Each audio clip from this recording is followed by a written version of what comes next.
বাংলাদেশের পুঁজিবাজার যেন এই মুহূর্তে এক রোদঝরা দুপুরে ছায়াবৃত গাছের নিচে দাঁড়িয়ে থাকা এক পথিক, যে জানে সামনের পথ রুক্ষ হলেও শেষ পর্যন্ত আলো আসবে।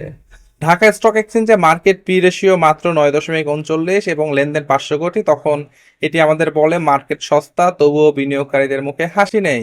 এ যেন সাহিত্যের সেই চরিত্র যে নিজের স্বপ্ন বিসর্জন দিয়েছে বারবার, তবুও হাল ছাড়েনি। অনেক বিনিয়োগকারী আজ লুজার, লসে রয়েছে, হতাশায় নিমজ্জিত। কিন্তু পুঁজিবাজার কখনোই এক রেখা গল্প নয়, এটি চক্রের মতন ঘুরে ঘুরে আবার ফিরে আসে নতুন সম্ভাবনার হাতছানি নিয়ে।